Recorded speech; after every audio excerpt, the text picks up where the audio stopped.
Welcome back to the Blindsiders. I am joined by Brian and Dylan, and we are here to talk about the finale of Survivor 43. And Dylan's face already is very much summing up my face. Like, it's very similar to faces I made while watching the finale. I mean, we have a little bit of egg on our face as well. I think me in particular. On top of our high confidence in Jesse, I also said multiple times throughout the season that nobody from the Baka tribe could win this season. Given that they were edited to be a bunch of incompetent morons.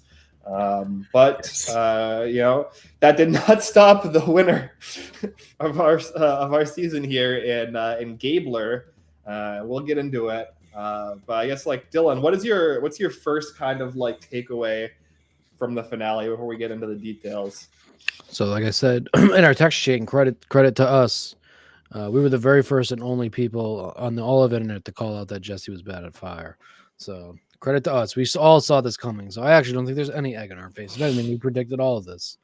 As team Allie Gabler, this is obviously a big win for us. I've been a big team Gabler guy all year. So it's monumental. What a night. It's reminiscent of the Patriots coming back to beat the Atlanta Falcons. It's the greatest comeback of all time for Gabler. And no, I don't know. Unjokingly, I think we all share the same frustrations. I personally am fine with the winner as like in the sense that like I'm not mad that the person that won. I'm mad that the show edited everything the way that they did. I have some gripes with some players that are on the jury too. Wouldn't have been the person I voted for, but I think, I don't know. Maybe we needed a little chaos. I mean, like you said, maybe it would have been a little too boring if Jesse just trekked along and won. I don't know. I'm still like kind of in shock about what's happened last night. I don't think I fully have been able to process it all. Yeah. So is it a bigger fourth quarter throw between Cassidy and Matt Ryan? I don't know. Cassidy, like, did Cassidy even really do anything wrong? That's like, we'll get into it. I don't think so. But I think that her final Tribal Council performance was weak for sure. But we'll get into like whether she could have done anything differently for sure. How about you, Brian?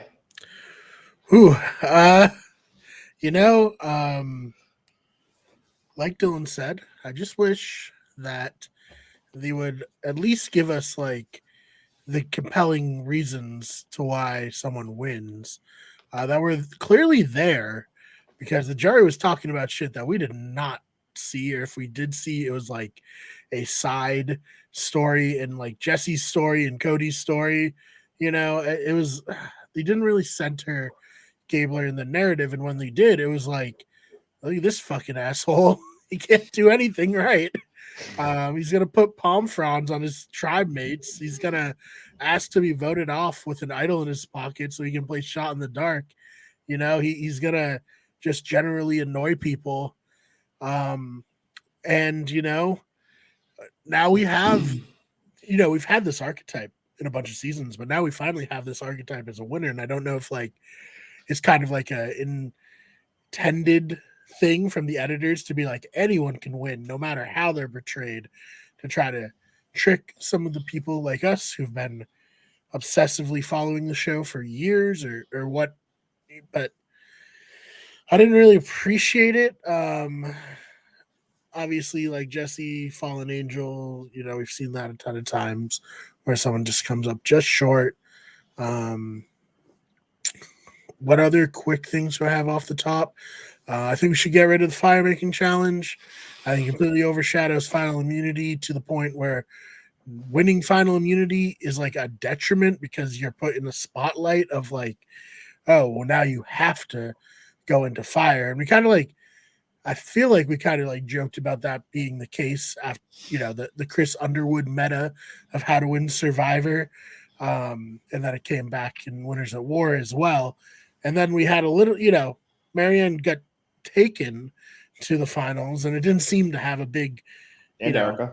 And Erica got taken, and it didn't seem to have like a big effect. So it's like, okay, maybe that's not the case, but it surely affected at least Jesse's, which I think was unfair because I think the only reason Jesse wanted Cassidy to take him on and fire because he felt like he could beat her. So I feel like it's actually insane to hold that against her, like just completely out of pocket. But I've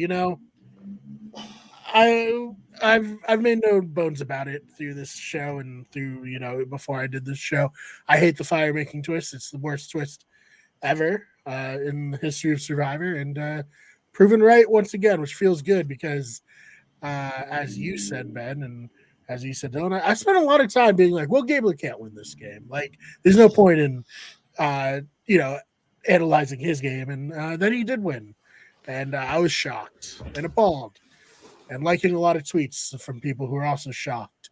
So that made me feel a little better because it's like, all right, I'm definitely an idiot, but I'm not like the biggest idiot. Not to jump in and completely overrule everything you just talked about, but I think I've just solved my camera and lighting issues, like seeing on a whim. I feel like I look amazing right now. I just really because so a little behind the scenes stuff for Ben and for the listeners. I just recently moved around my basement and I shifted my desk more to the middle of the room. And as we were just recording, it occurred to me that I have a shelf above me, and so now my ring light does not have to be directly on me. I feel like we're in a whole new world. We might have to just go back and re-record this entire season. Well, maybe we do it with we have to go back and rewatch with the knowledge of the winner and see if it makes any more sense on a rewatch. Yeah, the Blindsiders, but like the Gabler files, where we just focus on Gabler's. We become like a cult of Gabler by the end of it. Mm-hmm. Being like, this guy was just amazing the whole time. Everything he did, so calculating, so good. Mm-hmm.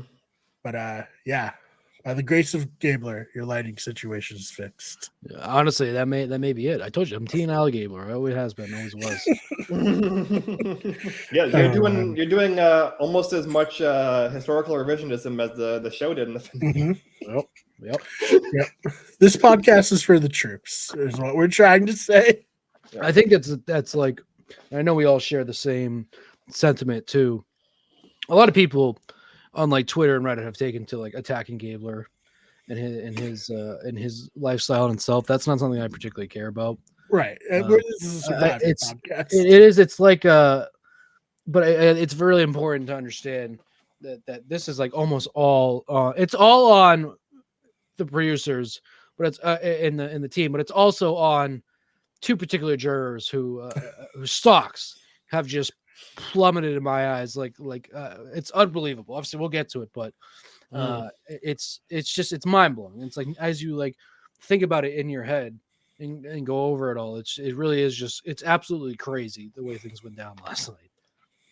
Yeah. No, I mean, look, my biggest gripe is with production and the storytelling. Like we say it with we colloquially use the term the editors.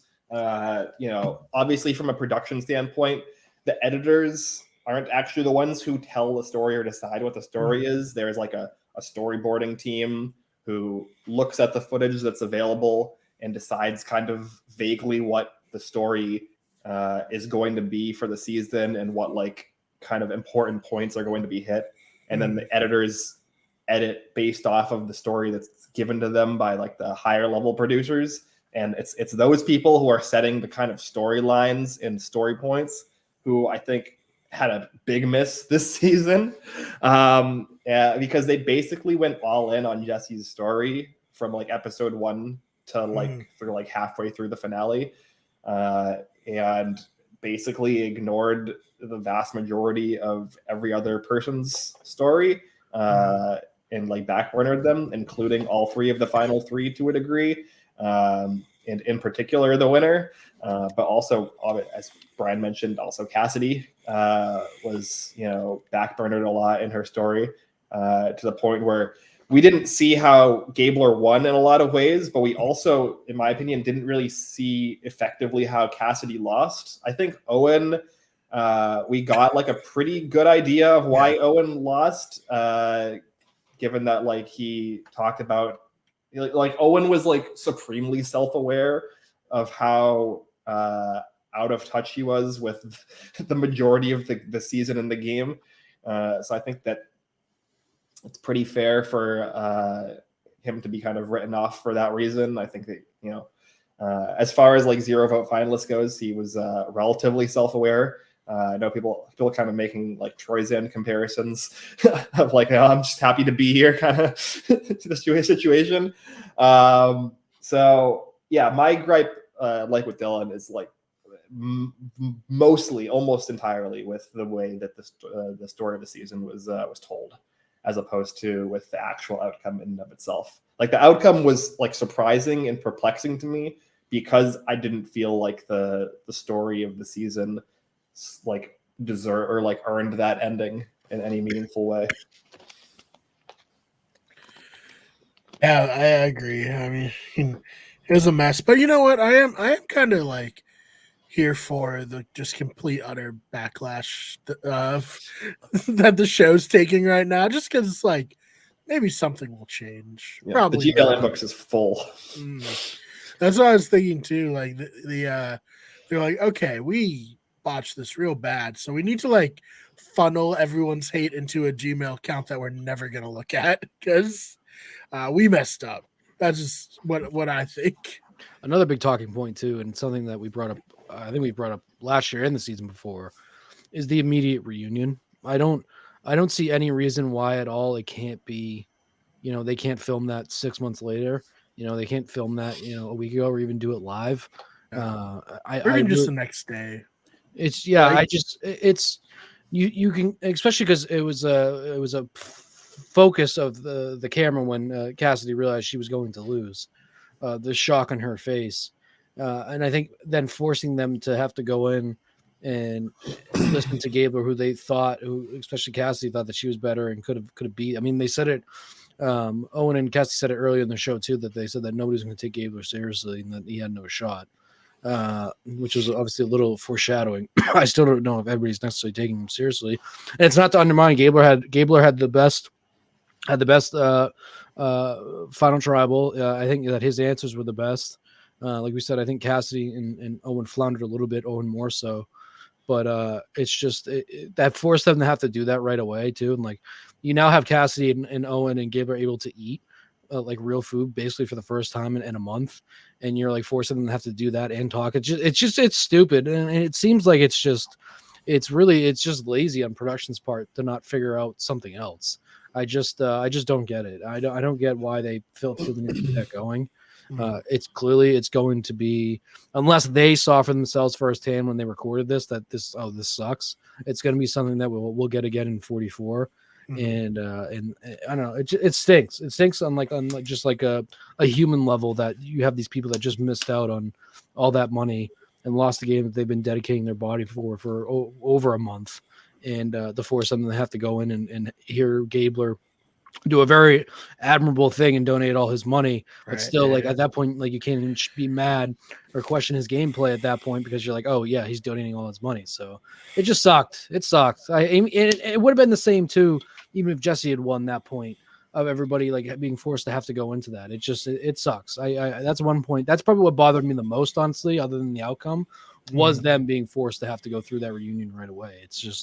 I don't get it. I don't get why they think that's a good idea, because seemingly no one thinks that's a good idea. You're not even getting raw emotion. You're getting people that immediately know right away all eyes are on them and they can't act like an asshole. Unless, you know, I wish we had like Russell for these situations, because I feel like you get a genuine reaction. Yeah. No, if I in the very unlikely event I ever play Survivor and get 0 votes at the final tribal council, catch me drinking an entire bottle of champagne by myself. You can keep the pizza, Jeff. I need to drown some sorrows right now and try to process some things, because God, what a unfortunate situation to be put into for the losing finalists. And then it's like even worse because like the jury voted for, and now in this case, almost unanimously voted for him to win. So they're all yucking it up and like, yeah, this is so fun and awesome. While the other two people are just like, wow, this is my nightmare. Other than being voted out first, like losing in the finals is rough. Because there's no, well, if I just did this or, it's like, no, you made it to the end and you lost. Like there's no, arguing that you could have won really, Yeah, no, I know. I didn't get too deep into a lot of the like postseason press stuff because it's too much of it, frankly. But I did see in like one of Cassidy's interviews, she mentioned that like basically the entire time, her entire mind was just like, don't look as depressed as Xander did, and it's like, how can you expect them to, enjoy themselves and like have like a deep breath and the game is over and now we can all celebrate when they're still like in that raw kind of emotional hole and they haven't had a moment to process it at all. So yeah, I agree. Even the next day would be like way better. I think, and I always liked. I think reading the votes there is fine. I don't think that's something that has to change. It's just the reunion itself, because I think it should read the votes, and that should be it. To go back to Ponderosa, you party with who you want. You can take time to rest. I think that's fine. But yeah, doing a live reunion show, especially in a day of like Zoom and stuff, even if people can't make it, you could get everyone on there. There's just no reason. Yeah. Tony won Survivor from his living room, so like it's fine. Like that worked fine enough. Okay, so actually, this is something I definitely wanted to talk to you guys about. And Dylan, you mentioned it. How big was like the Carla and Jesse seemingly like animosity towards Cassidy in Gabler's win? Like, how much did the I don't know if it's fair to say or unfair to say, but how much did they poison the well for Cassidy, do you guys think? I don't know if either of you want to take that first. I'll go first. I think a lot. And that's what I was obviously the two players I was referring to earlier. I do think a lot, and it makes a lot of sense when you see the vote too. Like James, for example, was always somebody that thought for himself, and I think him voting for Cassidy makes a lot of sense. And I'm glad that he did that. Everybody else that's left, I mean, they were all at some point like together, right? You know what I mean? Like Jesse always had a Noel. Him and Carla always had like respect for each other, and it really did form into like the mean girl posse for literally no reason. Maybe Cassidy was really shitty, and they genuinely did not like her. And in that case, it is a social game. In that case, whatever. But it all goes back to the edit. We were never shown that. We were shown Cassidy was pretty much well liked from everybody. And if it goes back to them being mad that Cassidy outplayed them, that's my least favorite judgment from any juror. It's to the point where if you don't vote for someone because they beat you and you're just upset, I think that's like the type of player that you should never have return. Because it's just somebody that doesn't like respect the game. It's something that I hate, because there's different facets of the game that people like irrespective of others, whether it's physical, social, strategic. But I think at the end, people still respect who played the better game. I mean, what did you like? I don't understand what they wanted Cassidy to do in the end. They wanted Cassidy to go make fire. Nobody would do that. If Jesse won immunity, he would not have gone up against anybody to make fire. There's just nobody would do that. There's no reason for Marianne to do it last year. We clearly saw last year too. Seemingly Marianne won her season at Final Tribal. The way that the was let out. Everybody said that they were majority voting for Mike, and most of them got flipped over to Marianne. That's fine. Even if you thought that Mike outplayed her, but she had the better final speech, I'm fine with that. And I think that that's a huge point in the game too. But just to not vote for someone and to try to go against them because they played the game the way that you two would have played it, and it ended up resulting in you getting out. I hate that. I think Carla and Jesse's stocks have dropped so much for me. Like two players that I really liked and respected in the game, I despise them now. Like if there is going to be another villains or heroes versus villains season, they are without a doubt villains. They're not heroes of the game. They're villains in the game. And I hate it. I like that is actually probably the most frustrating part of all of it for me, is the fact that, that they did that and the rest of the jury seemingly went along with it. Even players like Janine. I guess Janine had admiration for Gabler. She talked about how much of a knucklehead Gabler was the entire time they were together on a tribe. There's no way that she respected Gabler enough to think that he should have won. It was nice of her to come clean and say she actually broke into his bag, but if that's the only reason you're now voting for him. And like I said, final tribal, he did really well. I think that is a good way to win. So I am fine with that, but a almost nearly unanimous vote for him. That's just not how it should have went. And it is incredibly frustrating at that point, because if there's anything else that played into them to not liking Cassidy, we never saw it. And that's like an inexcusable thing to basically just, and I think that's why potentially maybe that's what actually happened, is them poisoning the well and being the mean girls of the whole thing, is because we never at any point saw that. And I feel like if they really did have that, they would have shown it, because it's such a ridiculous thing to do. I am all out on Jesse and Carla going forward. Not two people I would root for. Yeah, I mean, we obviously saw them both in Carla way more at the final five in particular, essentially like lightly, if not like heavily blackmailing Cassidy, and basically like threatening to poison the jury or withhold jury votes if she didn't do things that were like blatantly against her own best interests.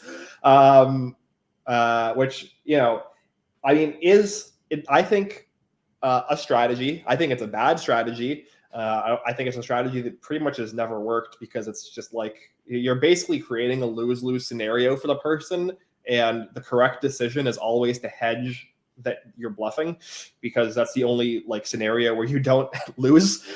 So it's just a losing strategy, regardless, to threaten your jury vote or threaten to poison the jury. It's basically a Hail Mary that like somebody does when they have nothing else to do, which Carla was for sure, and Jesse to a degree as well was in that position. So I mean, it makes sense, I guess, that they made those decisions at the time to do that.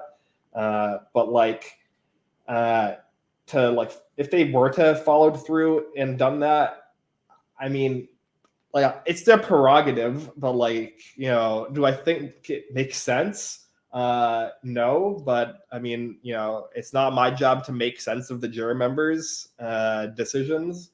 And yeah, I mean, sometimes when you play Survivor, you're basically put into a lose-lose situation. I think Cassidy repeatedly during this finale was put into lose-lose situations where like she has to vote these people out in order to win, but they're threatening that if she votes them out that she's going to lose anyways. Okay, well, that's not really okay, well, now she has no path.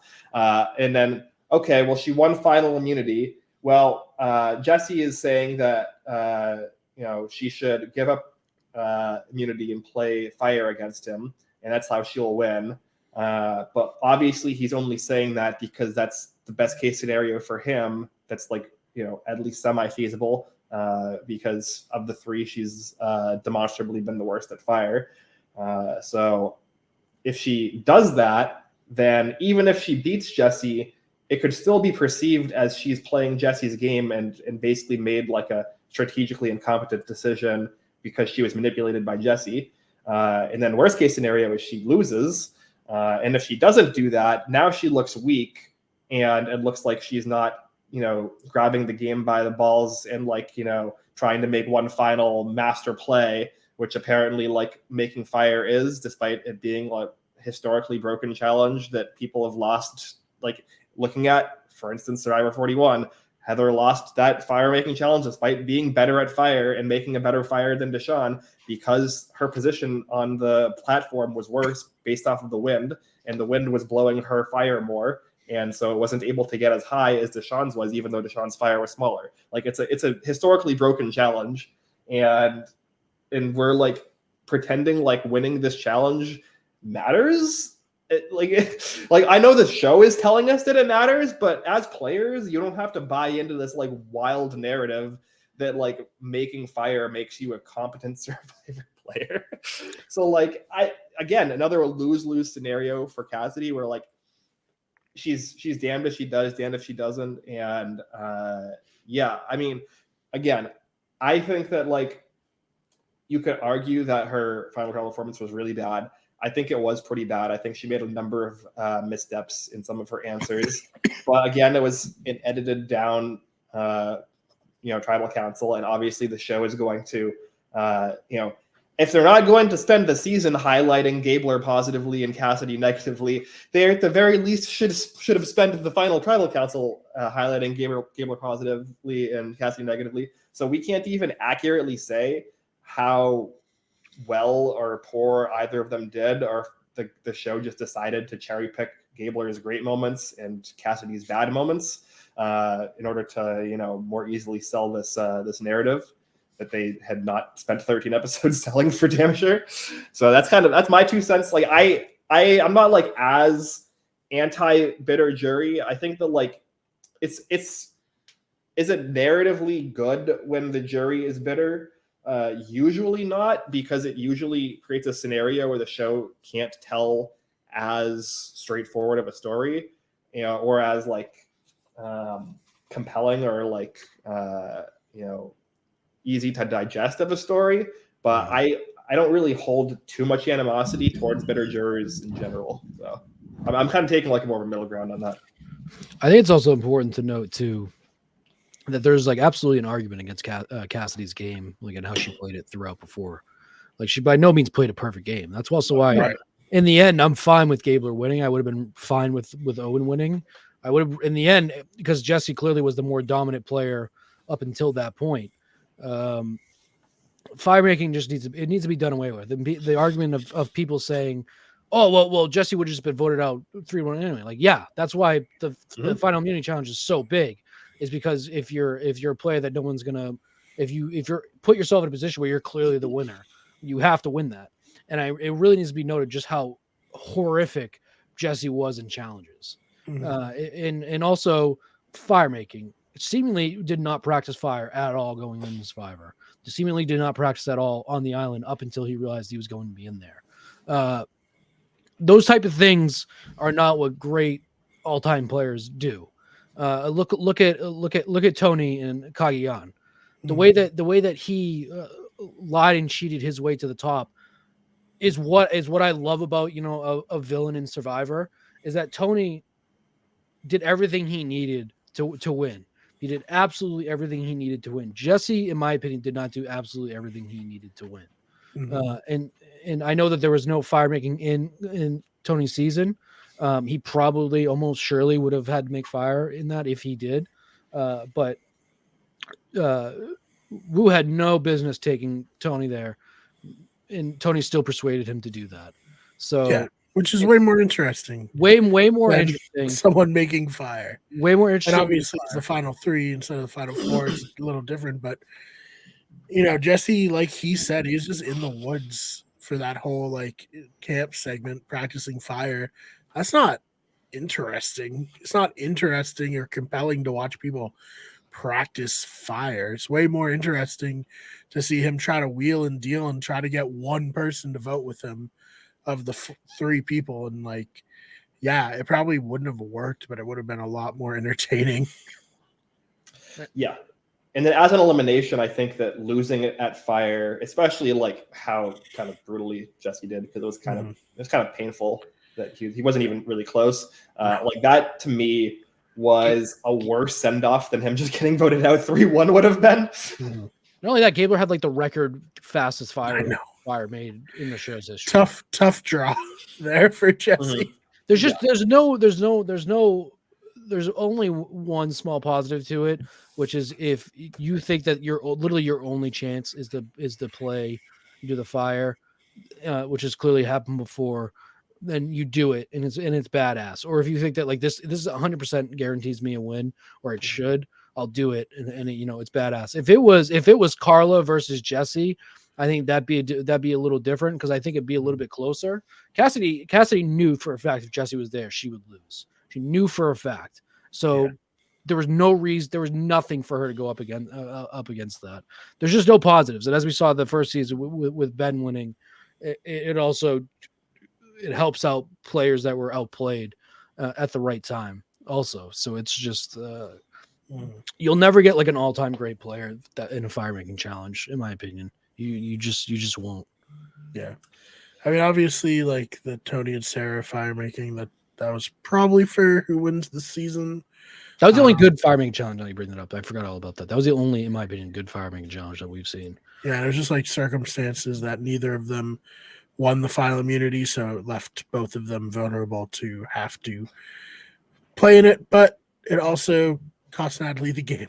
So, or at least Rob, when he went up to vote, heavily implied that it costs at least his vote, if not like that was like, the consensus among the people on Edge of Extinction that you have to do this or you have no chance to win if whoever gets back in. So, yeah, I mean, I wish that Cassidy had thought to like kind of call Carla and Jesse out on what they were like saying and being like, Carla, like, I knew that you'd win if you got to the end. And then when like it became clear that you were going out, you threatened to like try to convince the jury to not let me win, despite us playing a very similar game, which is why you targeted me earlier in the game because you were afraid to play me. And now you're saying that I don't deserve to win. Like, it doesn't make sense. That doesn't like, line up. Jesse, you tried to get me out on the round Carla went out because you were threatened by me. You thought I could win. So the fact that you're changing it up now because you're bitter doesn't really, sit right. Like, I wish that Cassidy had like in the moment, and obviously it's a lot to ask, but like, I feel like taking that angle would have at least been like, no, I'm going to throw this right back at you because this is unfair. Like, why would you target me as a threat and now say that I'm not a threat and I just rode coattails? That's insane to me, anyways. And it's also, it is a knock on Cassidy too. Like I said, 100% an argument against her winning is that she for sure went into that FTC thinking that she had it in the bag, easy peasy, which you clearly can't do. So that's another knock on her. Like I said, I would have been fine with either of the three winning in the end because it was, just pick your poison at that point. But she 100% deserves blame in that aspect of something that she could have tried to control and didn't. So, yeah, no, 100%. And going back to the fire making real quick, I do think like the counter argument. I think I saw like Ovi or a couple other people mention this, and with like you hate fire making, but in this case, it might have actually led to Jesse winning. Well, the counter argument to that also would then be Jesse wouldn't have played the way he did if fire making was not in the game, if forced fire making was not in the game, because forced fire making in the game also encourages you to play essentially the way that Jesse did, because having the two shots at winning your way into the final three, like basically boosts up the like win equity versus odds to get in enough that just making it to the final four with a really good resume or a really good shot to win a jury vote is probably enough. Whereas previously in Survivor, getting to that final four spot in a final three situation with the clear biggest threat was usually incorrect, because it was so difficult for players who were in that spot to get past that. And then like you have the like really impressive players, like you have Robin RI who got past that. You have like Natalie and San Del Sur who got past that. Like there's examples of people getting past that. Obviously like Tony, but Tony also had Spencer as like a last shield. But then Tony also was able to get through the final three in a situation where he probably shouldn't have. So like it devalues really good players who are able to navigate end games, and it also encourages those really good players to play in a way that makes the end game basically RNG. And then when you have those really dominant players who take like a high risk, high reward line, which the game is encouraging you to do, and they lose, it just kind of leaves emptiness hanging in the air, which is kind of what happened here with Jesse, where he ran the game. The entire season was basically his story from top to bottom. and then he was just like randomly eliminated, and it's like, okay, I guess somebody else is winning.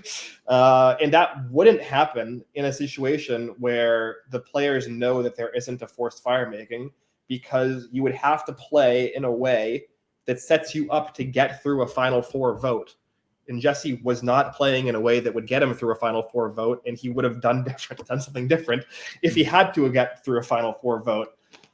So yeah, it just, I don't know. It's weird to me. Like it's weird why the show would want that for like seemingly not good reasons. Like there's the positive outcomes from fire do not outweigh the negative outcomes. And even like previously Brian and I had talked about, like, you know, when seasons 5 through 39 or whatever were airing, we talked about like so many situations where the fire making challenge didn't change the outcome that would have happened anyways.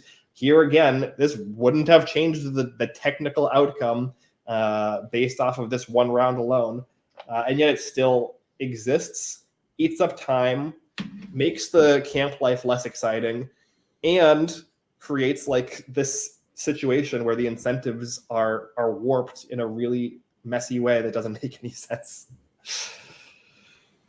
So yeah, I felt like we straight up gave Cassidy no credit for winning the final immunity challenge, which is insane. Like, that was our third one, most of the season tied with Owen, and in the, you know, most clutch spot to basically ensure that Jesse is going to be eliminated. Like, ugh.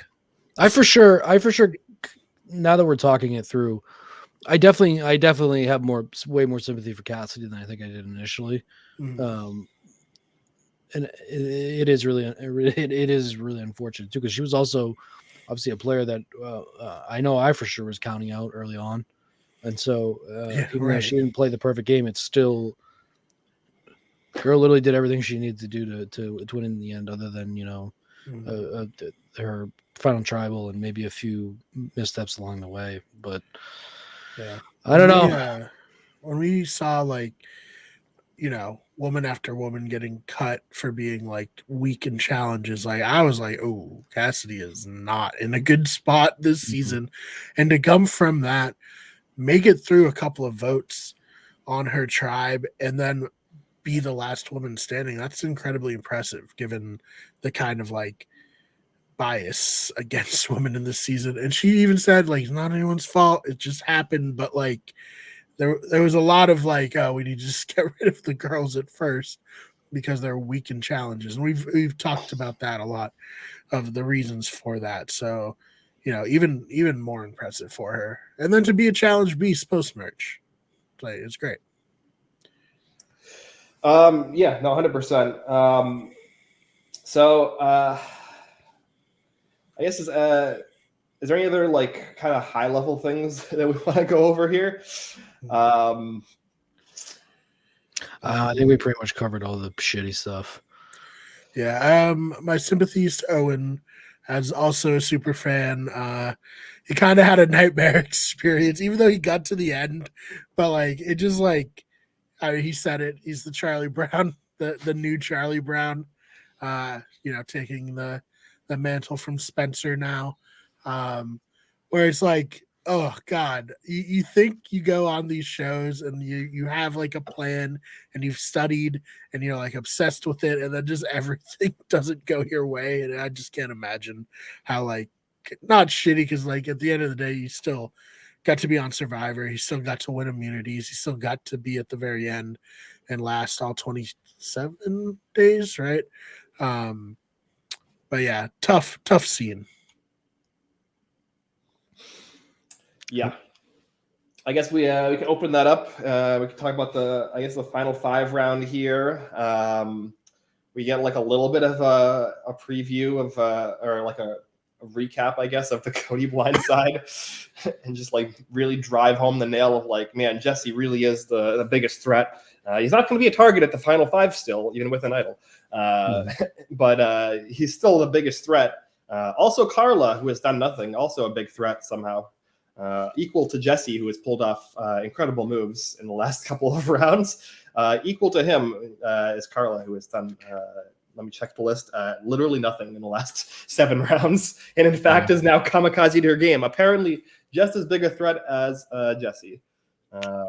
I think it's because in their eyes, she was literally the only possible threat that was left.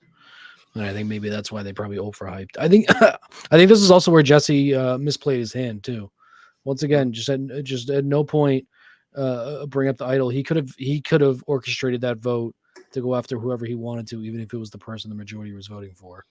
I think that's just another instance where if you were a truly great player, I think you played that properly, and I don't think that he did. You got the wow factor when he showed the idol, obviously, but it didn't really do a whole lot of good. Where in the end, it didn't even matter. Yeah, no, I came into this finale. I didn't think Gabler could win the season, but I did go through what I thought was Jesse's most optimal path, and in my opinion, his most optimal move at Final 5, if he could have pulled this off. I don't know if he could have, because it seemed like Cassidy and it's kind of burying the lead, but Cassidy kind of drove the Final 5 vote. Cassidy really wanted Carla out first, primarily because Jesse was just that bad at challenges that she was confident that he would lose both challenges in Final 4. So I think the best chance for him to win was honestly drawing all 4 other votes, playing the idol and idling out Gabler, who was really the biggest threat for him to lose at firemaking based off of the possible configurations. And obviously that's what ended up happening. It's a little bit, maybe for him it could be seen as results oriented, but that is the move that I expected him to make, or expected him to at least want to try to make at the Final 5. But no, he wanted to target Cassidy at first, and then ended up being resolved to have Carla go because everyone else wanted Carla gone. So yeah, I don't know. What are your thoughts, Brian? Yeah, I mean, I don't think he felt like Gabler was a threat to him. I mean, was anyone really even a threat to Jesse? I don't know. He just needed to get to the end. I did think that it was kind of weird of Carla to be like, okay, I need Jesse out, because they almost needed each other to for either of them to have a chance to win. So to not really well, Jesse did try to work with her, but for her to not reciprocate that in any meaningful way, and then even at the last second try to snake him with the voting for Cassidy, then crossing it out and voting for him, that was surprising to me. And to we see this a lot in returning player seasons, right? Where okay, someone was in control the whole time. How do they play when they're not in control? And it turns out that Carla plays very badly when she's not calling the shot. And it's really hard to play from the bottom of Survivor, to keep your cool, to be convincing, to not, especially when you're used to calling the shots, to kind of let the game be played by other people and work your way into a good position. And it was surprising to me that she played so badly when things were bad. And we talked about it already. I hated the scene where she was just straight up threatening Cassidy with the jury vote. Like you said, Ben, it's not something that ever works. I mean, ask Venus how that worked on Blood versus Water. Not good. And I was really unimpressed after being very impressed with her game for a lot of the season, to see her be so bad. It's almost like I don't need to see her come back for another season, because I've gotten the full Carla experience. I know what she's like when she's doing well, and I know how bad she is when she's doing poorly. So I don't know if that's mean, but that's just how I feel about about the final 5 round. I don't think it's mean too, and I think it's also when you go back and look at it all too. Her game spiraled out of control because she decided to team up with Sammy for no reason and go against her own alliance. Go against Cassidy for no reason. Yeah. Well, Like, Cassidy and James. Mhm. It all started with James. Right. When last minute she was told to vote for him, even though she could have saved him at that point if she wanted to, and really flipped everything on her head. I mean, James was her closest ally, and then once you vote that out, maybe an even bigger reason why she seemingly was doing so well. Yeah, it may have all been James who was like, orchestrating the success of the early days of her game, and then after he was gone, just oof. I think they both complemented each other really well. I think James was a good strategic, and she would have the social side of it. So I think doing that was her first slip up, and then it really was at that point just spiraled out of control after that. And it's all because Sammy last minute decided he wanted to work with Carla, and he went in a move that I absolutely hated, because I think most other people realize when you're in that good of an alliance at that point and you have an idol to play, you could really change what's about to happen. And she decided to just go with the flow. At that point, it just spiraled, and it was because that was such a bad move. It just completely spiraled out of control at that point. And like you said, you really have to see how a player who's doing well plays once they start spiraling out of control. And she did it probably about as bad as you could have. Yeah, I mean, like you said, she was in like one of the rare instances in Survivor where like her idol couldn't get played around. If she like committed to James in a 5-person thing, 3 people can't split the votes on 2. So like she could have called the shots completely if she just wanted to do it. I also, for me personally, I think a more intriguing storyline that I hope we get in seasons coming up is an alliance that is actually like committed to each other in the end too. I don't think we've gotten that for a while. I think we obviously see the flip-flopping is just natural with the game, but I really, really want to see an alliance. Fishback and JT are 2 that come to mind, even though they completely almost killed each other at Found Tribal. That was an alliance that was strong almost from very beginning to end. And I thought that was a really entertaining television to watch, because at the end, there was 2 arguments for both of them, right? There was an argument for Fishback that he was the mastermind of it. And then there was an argument for JT that, he was this power player that kept finding all these idols and winning all these immunities. And, he equally could have played Fishback. I do think that that's way more intriguing than the constant flip-flopping. I know it's just part of the game. That's the way the game works. That's something that we would probably also do if we were in the game. But I do hope that we get that soon, of like this really strong core alliance that stays together beginning to end. Because I just think it'd be a much more interesting change to the current narratives that we've been getting from these newer seasons. Yeah, really not since like Dom and Wendell have we seen like 2 Another people just be like, you and me to the end. We're gonna do this and just see where the chips fall. And Wendell also what I'm thinking as well. Yeah. It's interesting too, because you do still get that you get the worry that week to week they'll flip on each other, and then each week you're reaffirmed going forward that no, these guys are legit. Literally up until the very end, you're wondering if they're going to flip, and then if they don't, you get there, and it's just I think it's way more interesting, and I really just hope we get that soon. Yep. Yeah. And what I love about them too, they both like in their post-game interviews said like, obviously it was on our mind, but there was never a moment where it would have been a good idea for either of us to flip on the other. We just had to, go to the end together, and then it was a 5-4 vote, right? Or 6-5. 6-5. It was 5-5, and then 6-5 went to tiebreaker. But yeah, no, I mean, even bringing back to fire making, Dom technically tried to eliminate Wendell at the final 4.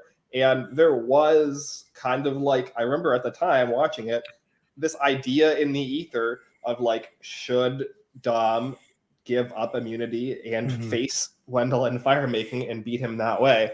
And I know that like in the edit, Dom briefly references that as an idea. Obviously, he doesn't end up going through with it. You have Wendell winning fire making and then beating him in the jury vote. But like, even at that point, before we had season 38, the idea on the second season of this forced fire making existing that somebody should give up final immunity to put themselves at risk of a coin flip of going home is like the fact that even at that point it was in the ether as being discussed is another shot at forced fire making being horrible. Because also, like, while that fire making challenge would have been interesting in theory, it also would have like created a situation where now the season is essentially over like 30 minutes before the end. And instead of getting this tie vote where we have like this, historic moment where we have the tie vote and tie is broken and they get to have like this shared moment together in the end together, that would have happened like way before. And it would have been like basically a toss up in a challenge of who wins, which would have been way less interesting, in my opinion. It's also funny how much it undermined the twist, like the last Ghost Island moment where it's like, here are 3 urns of people who made the wrong choice of who to vote off. It's like, you don't have that choice because this is the final 3 and there's a fire making, but like, that's kind of crazy, right? It would have made a lot more sense if it was a final 2. And, he actually had a decision of like cut Wendell, win $1 million, or stick with Wendell and potentially lose, but keep your, alliance intact. What do you guys think is more interesting for the end game, having 2 or having 3? I'm a big 2. I'm huge on final well. 2. Yeah, I just think the emotion of like a moment like that where it's like, and I think nowadays most like 99% of the people who go on Survivor are the type of people who's like, yeah, I'm cutting my best friend for $1 million. But like in the past, there were just so many good moments of like, oh man, like, can I do it? Like, is that the right thing to do? And some people didn't do it. I mean, we talked about Wu already on this show, like he didn't do it. He couldn't bring himself to do it. And Tony played him. But like, I think the final 2 is so much better. Yeah. No, in other situations, it's compelling, right? Because like you either get like the ultimate like fallen angel or like cutting your final 2 alliance the last minute situation, which is like this very brutal emotional moment where it's like a game-winning decision. Or on the flip side, you get like a Wu and Tony situation, which is still talked about to this day, of like somebody basically getting hoodwinked, or you could either say they're getting hoodwinked or they're like making a decision based off of loyalty and losing because of it. Either way, very compelling. And in my opinion, you don't really get that a final 4 into a final 3, even with a vote.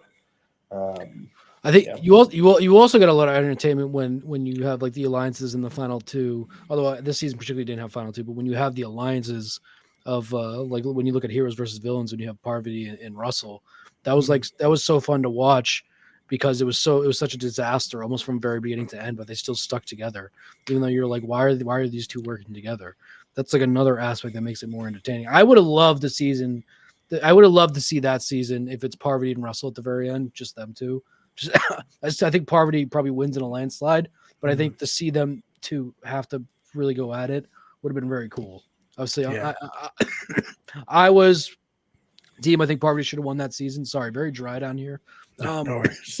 But I guess like I'm glad Sandra won, but I do like an alternate universe where you have 2 like very conniving players who have basically been like trying to play each other in this alliance the entire time.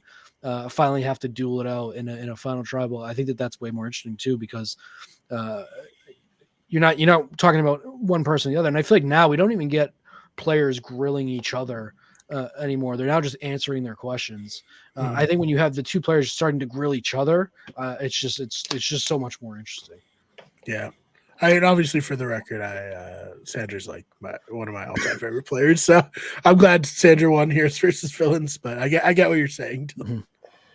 I'm always team hero, so yeah. Not me.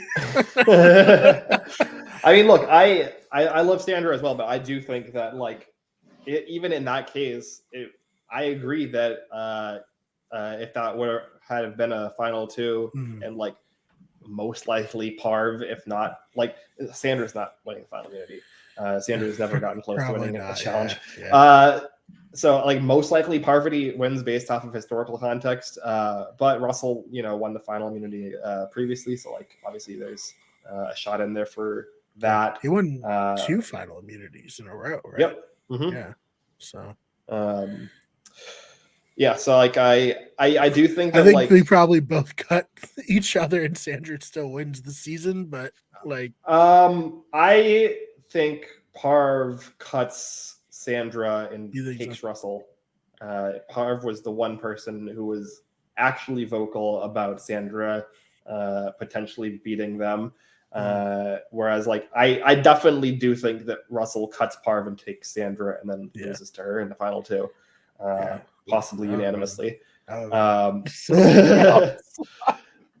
would have been insane. That would have been insane. Yeah. In that case, I think that I think Sandra probably is even more respected as a winner.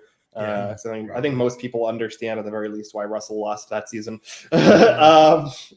And Parvati was the one that this show didn't really do a very good job of explaining why she lost. Well, the problem is she's too likable. They needed her charisma to make Russell somewhat likable. But yeah, again, either way, we get probably a better ending because either we get Parvati winning, cutting Sandra and winning the game, which would have made solidified Parvati even more as like a legend. All of the Parvati stands who like loved her cutthroat game that season would have been rewarded. Or we get Russell continuing to make the same mistake again and again, cutting Parvati, taking Sandra, and then losing to her in a way that's a lot easier to sell in the narrative because it's a lot easier for people to see why Russell lost. So either way, in my opinion, the narrative of the story gets better. So like, I think that shows that kind of says enough, in my opinion, as to why the final 2 is better than the final 3. Even in one of the best seasons of all time, it still would have been proved if it was the final 2 in 100% of those scenarios. And it's not like so outlandish to just it's not going to change 90% of the game if you just eliminate the fire making and do 2, because it will change a lot of it, but it won't change like what you're capturing as production. I guess is what I mean, which is the juices of what you want with that entertainment aspect. So it like clearly makes it a better game to play, a better game to watch. I just don't understand why they don't do it.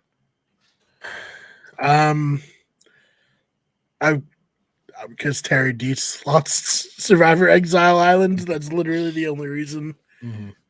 Jeff loves Terry too much and ruined the game a little bit because of it. I love Terry too. Great. Terry, my dad's all-time favorite player, Terry Dietz. But it's all to blame. The stupid lily pad challenge ruined it. Yeah.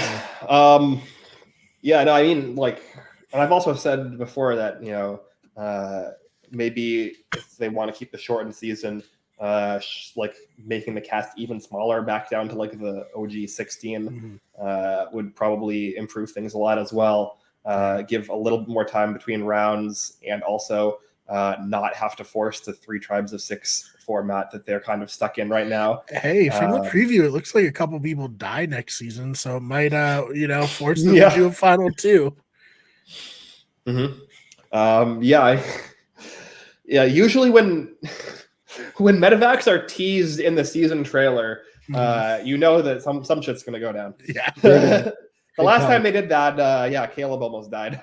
Big Cow Rung vibes in that. I loved it. Especially the opening of the guy like falling to his death off the rock. That was insane. He must not get that hurt. Dude, right? Dude fell like 10 feet. I don't know. Yeah, he fell like 10 feet on rocks over the ocean. He was the only person in that preview who was like focused on multiple times. So I have to assume he's a major player. He's a major character. So I doubt he dies from falling off a rock. It seems like an old school hunter-gatherer death. That's insane. We seemingly get a couple characters next season too, which I thought the trailer looked great. I'm very excited. Me too. Yeah, it looks awesome. To get back on like a positive, non-critical take. I'm still in love with Survivor. I'm still going to keep watching. That season, the trailer was very good. very much looking forward to March. Yeah, I mean, the best thing about Survivor is that no matter how badly a season ends, we got a complete reset, like right around the corner. Yep. Yeah, 100%. And I mean, look, I didn't love the storytelling for the season. I think it was a bit of a mess. Not a bit of a mess. It was a big mess. But like, I love 42. I like, as far as like modern seasons go, I really, really enjoyed 42. 41 was fine. It wasn't like phenomenal, but you know, like I haven't been hating most of the recent seasons. So it happens. I think that like there were parts of the season that had a lot of redeeming qualities to it. Like I really thought that the Jesse move last week against Cody was still really cool and impressive, even though it didn't really pan out for Jesse. Yeah. So yeah, like, you know, I'm not really gonna like be too upset that the season didn't really hit the notes that I wanted it to, or I expected it to, or I thought that it was trying to hit.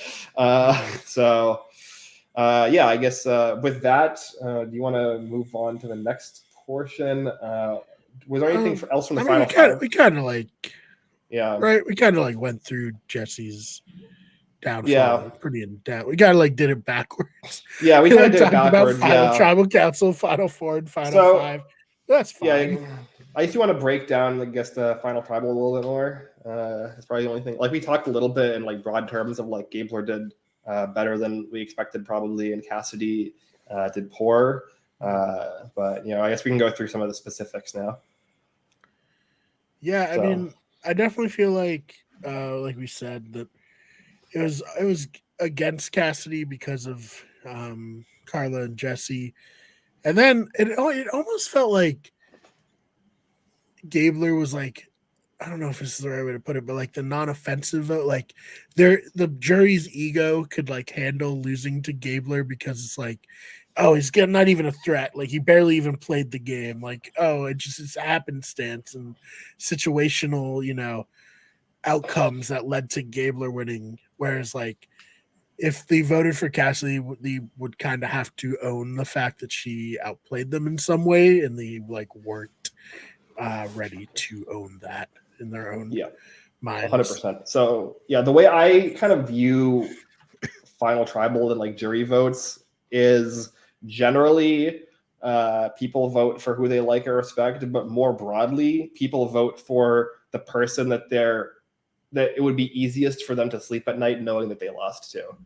Like that's kind of the way that I would generally put it. I think that's true 100% of the time, and usually that translates to the person that they like and or respect the most. There's like that Venn diagram is very close to a circle, but there are instances where it's not, and I think this is kind of one of them, where I don't necessarily think the jury really respected any of them as game players, and so they kind of defaulted to, you know, Gabler's kind of fun as a person. I wouldn't hate myself having to admit to have lost to him.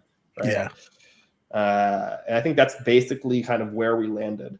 And again, I referenced this earlier as well. Like that's kind of a difficult story to tell.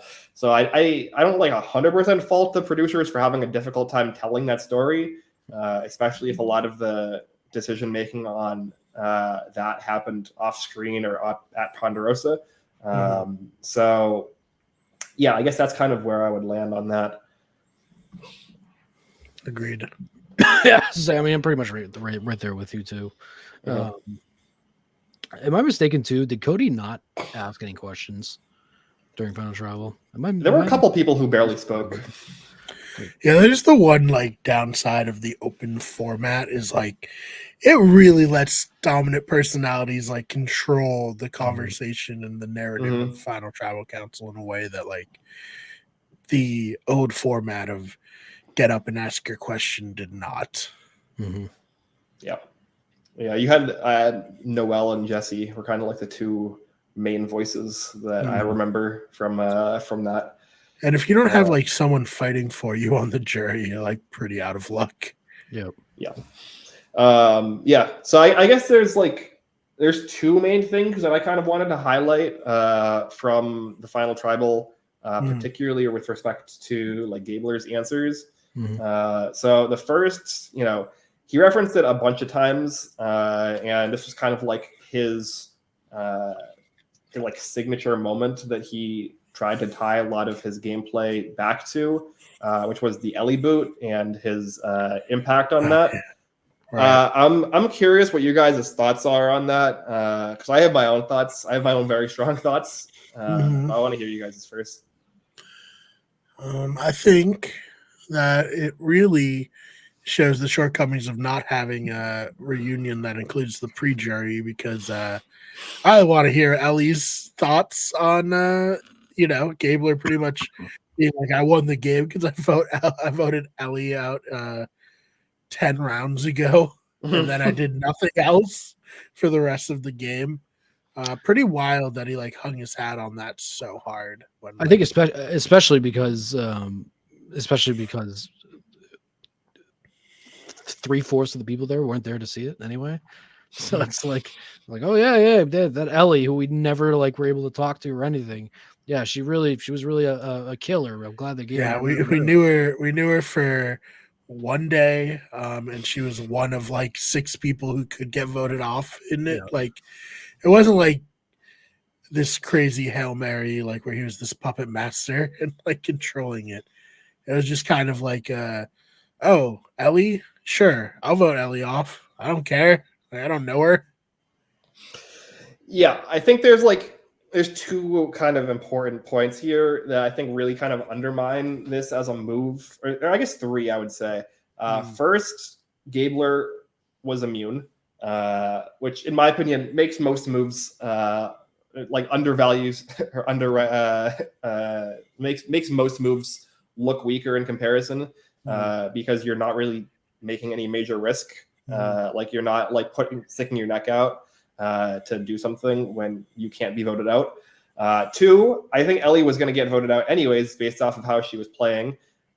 We spent the first like 5 episodes of this podcast, and I was probably the most vocal out of the 3 of us, that Ellie is horrifically fucking bad at Survivor and was probably lucky to get 13th place, frankly. And was basically playing her way out of the game anyways that round, and if not that round, would have probably played her way out of the game shortly thereafter. So it doesn't really matter. Like, getting Ellie out didn't accomplish anything. Right. Like, he did it, but like, why? Why did it matter? And like, did he really have that much of an impact on her going, more so than her throwing out half of the other people who were not immune's names to like 7 different people? And then the last thing is like, the value he got out of that vote was like, oh, if Gabler's coming after me, I'm going to know. And if I need somebody to get voted out, I can just kind of like wind Gabler up and like set him on this path, and he'll like do essentially what Jesse did at the Noel boot, which is let Gabler be a scapegoat to do my bidding for me, and he's none the wiser because he thinks he's the mastermind when I'm actually the mastermind. And so like, that was a value he got out of it, but that's not the value that he took from it. The value he took from it was like, oh, I'm going to be the mastermind for this one vote because she's like the one person I have beef with who might target me. And then I'm going to go away because I'm not needed anymore. And that's going to be my strategy. But that's not actually why he was successful in the game. So like, he wasn't even correctly like acknowledging the value of that vote out for his game. So like, I don't know. I don't really know what to take away from that. That's why I think in the end, for the most part, the notion was always there that they were either going to vote for Gabler or Owen, and so it almost like it just didn't matter at that point too. It didn't matter if it's like it's 100% making sense or truthful or anything like that. It just didn't matter at that point. I think that they were already going into that with their mind set on at least 2 people. Yeah. So what was the other thing for you? Yeah, the other thing I want to talk about the Ryan boot and Cassidy's answer which got undermined based off of talking about the Ryan boot with the 9-10 split. Because we talked about this at the time. Cassidy did not drive that vote, and we could definitely were told that story. Like Cody and Jesse were the ones who drove that vote. Jesse in particular, because Jesse drove most of the votes. So you could throw a dart at the dartboard of like a boot, and Jesse probably drove the vote for that boot. But like the narrative from that round was basically like, can we get away with voting out Cassidy versus Ryan here if they make the flip and vote out James? And the way that Jesse and Cody discussed making that decision was, if James goes, we can keep Owen in the game and vote out Cassidy and completely annihilate Carla. That's what was essentially said at the time. And this was like the strategy that they laid out of like, we can make a game time decision based off of who's voted out. If James goes, then we can vote out Cassidy. And if Owen goes, I'm sorry, I said Owen instead of instead of Ryan, but I get what you're saying. It's like a lot of names being thrown out. And if Owen goes, we can vote out Ryan.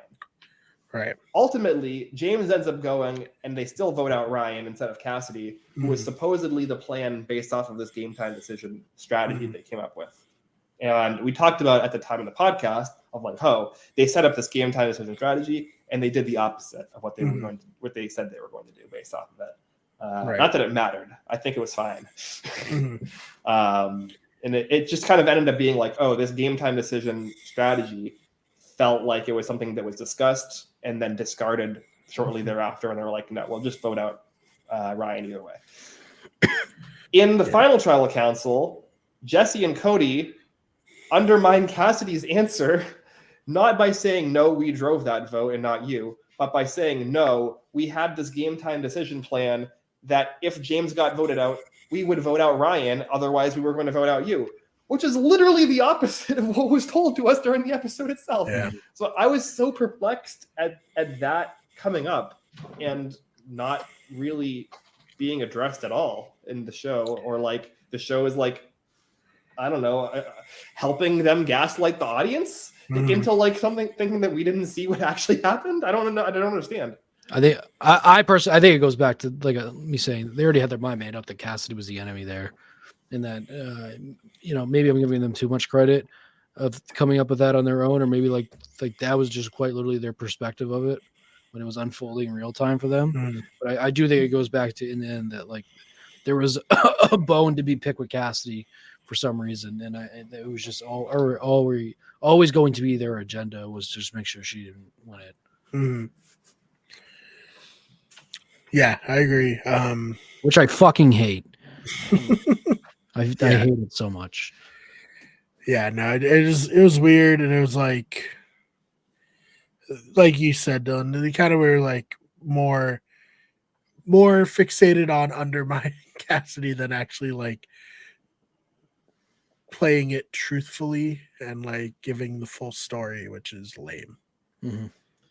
Yeah, I mean, honestly, it's Survivor. You're allowed to lie, but it didn't feel like they were lying. It felt like they had deluded themselves into believing that this was true. Yeah, I'm sure one of them at Ponderosa, we'll never know because we don't get Ponderosa anymore, was like, Cassidy wouldn't even be here if we didn't decide to let her stay. And it's like, yeah, definitely, we decided to let Cassidy stay.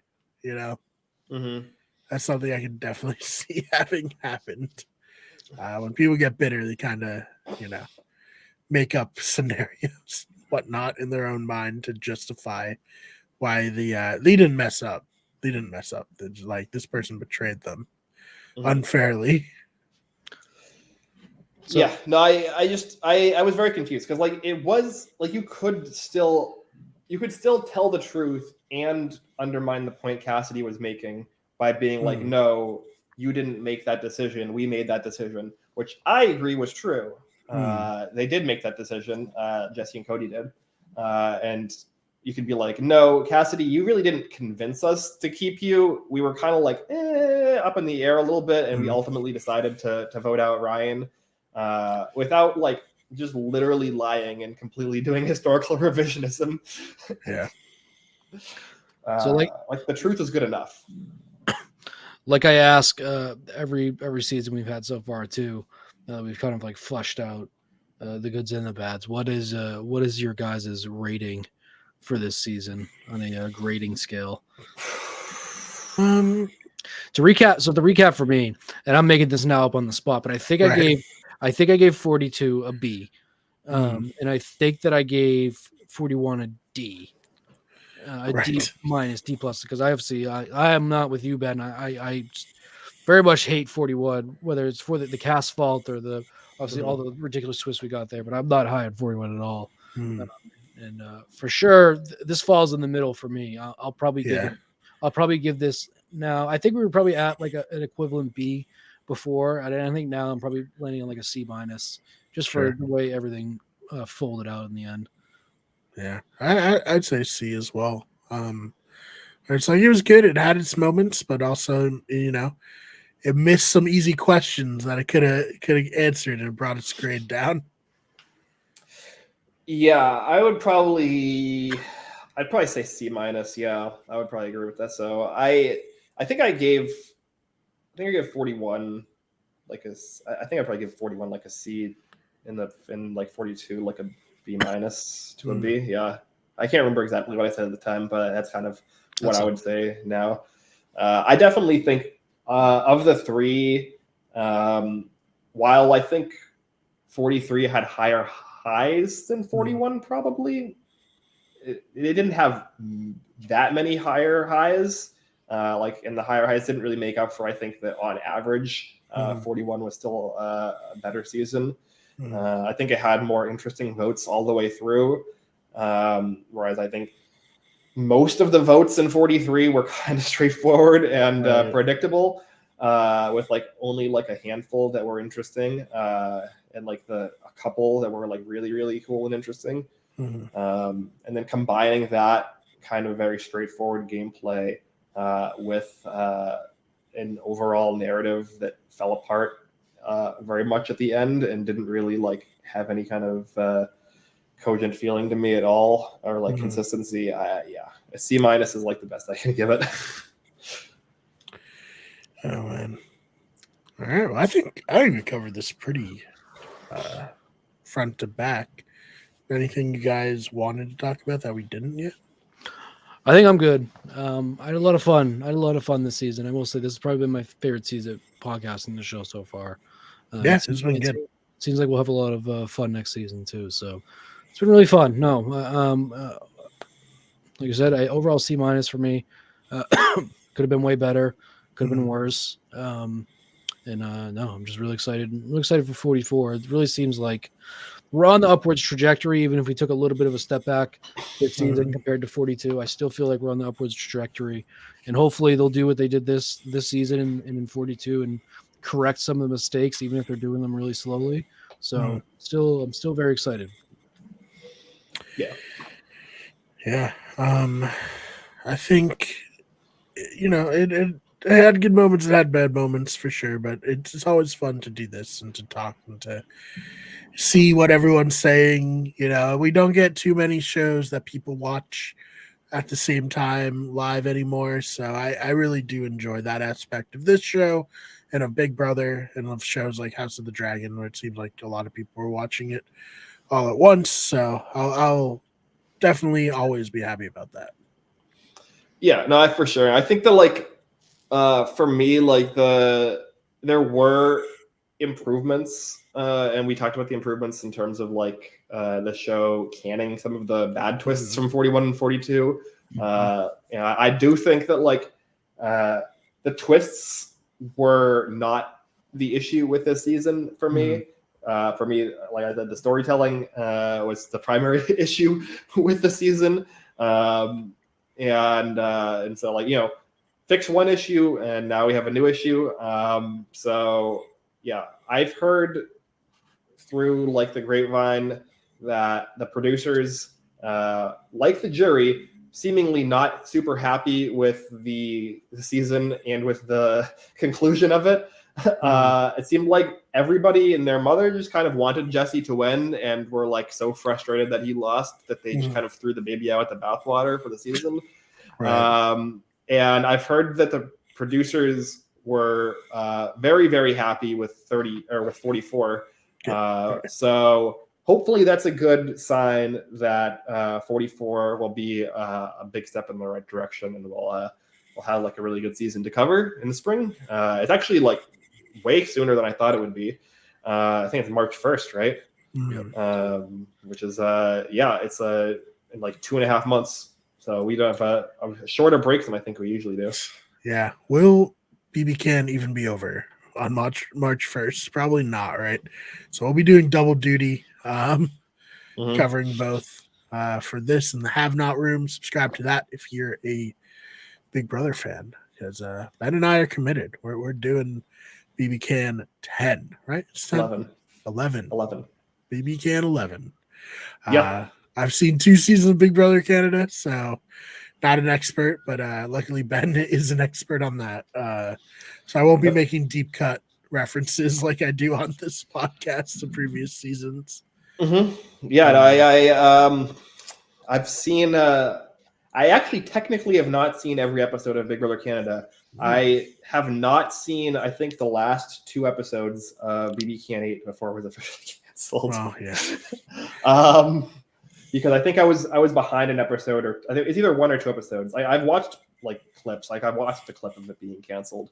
Yeah, but I never went back and actually watched the episodes. I think like I was like 1 or 2 episodes behind when it was canceled, because the season was getting kind of bad at that point, and so I wasn't like super watching it live. And then it was canceled, and I was like, I don't really need to watch these. For those of you who don't know, and for you, Dylan, they canceled it during it was airing during the beginning of COVID, so they just called the season in the middle of it.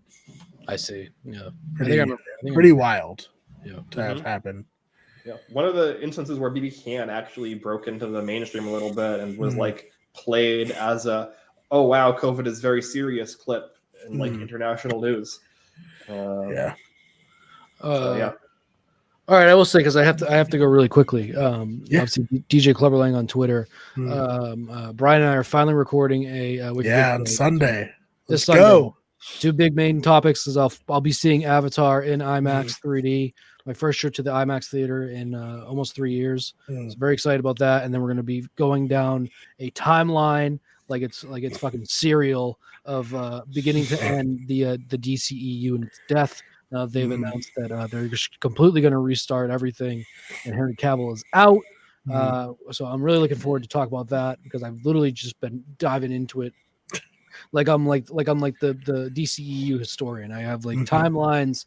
I have dates, charts, everything. Yeah. So please listen to that. That'll be a fun episode. Really looking forward to it. Yeah, you can follow me on Twitter at @theFakeBMart, it's BMARR, and most of the time I am talking sports over on the Wicked Good Sports channel. I have a few ideas for some main channel things, so check that out. If you're looking for a Christmas-themed video, I made a video on the greatest, depending on how you feel, Christmas commercial of all time last year. That's one of the top ones. I'll make it like the featured video on the Wicked Good Everything channel, but one of my favorite videos that I've made. It's very, very fun. So check that out. Yeah, very fun video, and I agree. If you're a fan of incest, that's all I'll say. And you can follow me on Twitter at Ben Sharon. I think tweeted recently about the finale as it was happening last night, once or twice. I was, as Brian mentioned, also liking a lot of tweets and using Twitter as like a way for me to help process what happened. Otherwise, we have a bunch of projects coming up. If you're not interested in those other projects, then we'll see you back here in the spring for Survivor 44. Until then, this has been the Blindsiders. Happy holidays, and have a good one. Bye.